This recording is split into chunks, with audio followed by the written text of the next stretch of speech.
देखें, सबसे पहले आपने जो सवाल किया है, ये तो आज हिंदुस्तान से लेके पूरी दुनिया में इसकी चर्चा है। और आपने कहा कि मैं पहले अपने बारे में ख़ुद बता दूं, तो मैं आसिफ़ रमीज़ दाऊदी किंग अब्दुल अज़ीज़ यूनिवर्सिटी जद्दा में इंग्लिश डिपार्टमेंट में हूँ और इंटरनेशनल मीडिया पैनलिस्ट हूँ। और ज़ाहिर है कॉलम्स वगैरह भी मेरे आते रहते हैं। इत्तेफ़ाक से मैं अभी जम्मू में हूँ। यूसीसी पे भी हमने बहुत सारी बातें करी थी। जब मैं दिल्ली में था तो कई जर्नलिस्ट ने हमारे इंटरव्यूज़ भी लिए और उस पे हमने बात रखी। अब मैं आपके सवाल पे आता हूँ। देखें, ये जो कानून बनाना होता है या लॉ होता है, ये सब कोई आसान चीज़ होती नहीं। बहुत ही कॉम्प्लेक्स सब्जेक्ट होता है। जब तक इस पे लोग पूरी तरह से समझे नहीं, जाने नहीं। और आप देखें, जब आप इस्लामिक लॉज़ की बात करते हैं या हिंदुस्तान के किसी कानून की बात करते हैं, तो लोगों को लगता है कि बहुत आसान है, लेकिन इनमें बहुत सी चीज़ों को समझने की ज़रूरत है। अगर कोई मुसलमान है फॉर एग्ज़ाम्पल, तो पहले वो ये समझे कि कुरान क्या कहता है, हदीस क्या है, फ़िक़्ह क्या है, और हिंदुस्तानी होने के नाते ये समझना है कि संविधान क्या कहता है। तो ये जो एक कॉम्प्लेक्स सब्जेक्ट है ना, इसको पहले इसके बैकग्राउंड को समझने की ज़रूरत है। और साथ-साथ जब आप कहते हैं तो इसमें आपको ये जानना है कि मुस्लिम पर्सनल लॉ जो यहाँ हिंदुस्तान के अंदर है, उसकी क्या हिस्ट्री है, उसका क्या बैकग्राउंड है।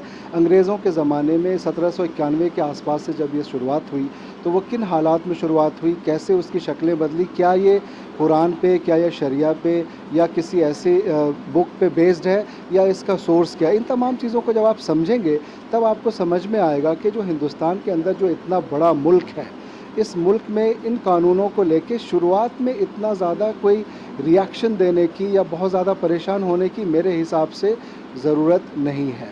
पहले चीज़ों को समझें, उसके बाद आप देखें कि अभी हमारे पास एक तो ड्राफ्ट नहीं आया, और जब ड्राफ्ट आएगा फिर समझ में आएगी बात कि आगे इन चीज़ों में किन किन चीज़ों पे हमें अपनी बात सरकार के सामने रखनी चाहिए, डायलॉग कैसे करना चाहिए। और जो लोग एहतजाज करते हैं, या फिर ख़ास तौर से अगर मैं अपने मुस्लिम कम्युनिटी की बात करूं, अगर उसमें से कुछ लोग ये कहते हैं कि आप सड़कों पे आ जाओ, आप एहतजाज करो, आपको आपके लिए ये इस्लाम ख़तरे में है या फिर मुसलमानियत ख़तरे में है, इन तमाम चीज़ों को नहीं सोचना चाहिए। अभी कुछ भी मेरे हिसाब से ख़तरे में नहीं है। आप जानते हैं कि मैं ख़ुद बहुत ज़्यादा रिफ़ॉर्म्स पे बिलीव करता हूँ। और जब आप बात करते हैं यूनिफ़ॉर्मिटी की, तो मैं यूनिफ़ॉर्मिटी पे भी बिलीव करता हूँ, लेकिन उससे ज़्यादा मैं यूनिटी पे बिलीव करता हूँ। जब आप यूनिटी की बात करते हैं, तो सबसे पहले यूनिटी बहुत ज़रूरी है, और यूनिफ़ॉर्मिटी तो होनी चाहिए। लेकिन इतने बड़े मुल्क में सवाल ये पैदा होता है कि क्या इतना आसान होगा किसी भी सरकार के लिए कि इस तरह के यूनिफ़ॉर्म सिविल कोड को अचानक से लागू कर दिया जाए। तो लिहाजा आप समझें, जानें, इतने सालों से, अंग्रेज़ों के ज़माने से लेके अब तक हमारे पास कोई बड़ा मसौदा नहीं है, कोई ड्राफ्ट नहीं है। और अभी आने वाले दिनों में क्या ड्राफ्ट आता है, क्या डिस्कशंस होती हैं, लॉ मेकर्स इस पे क्या बातें करते हैं, जब ये तमाम चीज़ें सामने आएंगी फिर जाके कोई रूल्स बनते हैं। ऐसा नहीं कि अचानक से रूल्स बन गए, आपने कुछ चीज़ों को देख लिया, हो सकता है कि आपके कुछ पॉलिटिकल लीडर्स हैं, वो आपको बहका दे सकते हैं। बहुत से लोग ये कहते हैं कि ये एक पॉलिटिकल एजेंडा है, और 2024 ये 2024 ये जो 2024 का जो इलेक्शन है, इसकी वजह से अभी इन चीज़ों को लाया गया है। अगर ये बात भी सही है, तो आपको बताऊं कि भारतीय जनता पार्टी, या फिर आप जब आरएसएस की बात करते हैं, तो जब से इसकी शुरुआत हुई तो उसके 3 ख़ास एजेंडा थे। उसमें से यूसीसी बहुत अहम है। राम मंदिर का मुद्दा सुप्रीम कोर्ट की तरफ से आ गया, और आप यूसीसी देखें, इनके 2019 के इलेक्शन का मैनिफेस्टो जो है उसको आप देखें, उसमें भी आपको पता चलेगा कि यूसीसी उनको लाने के लिए उन्होंने बात करी हुई है। तीसरा जो मुद्दा आपको मैं बताऊं, 370 का था, 370 भी कर लिया उन्होंने।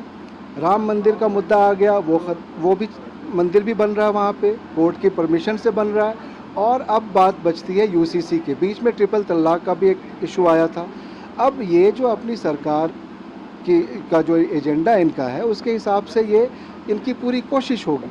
अब ये बताइए कि अगर हम अपने पॉलिटिकल लीडर्स के कहने पे, या अगर हमें कोई एक भड़काऊ भाषण देते हैं, या हमारे जो मुस्लिम रहनुमा बनते हैं, अगर वो ये कहते हैं कि आप लड़ाइयाँ करो, आप जाके सड़कों पे आ जाओ, या आप रिएक्शन दो, तो मेरे हिसाब से पहले जब तक कोई ड्राफ्ट नहीं आ जाता, आपको किसी भी तरह का रिएक्शन नहीं देना चाहिए।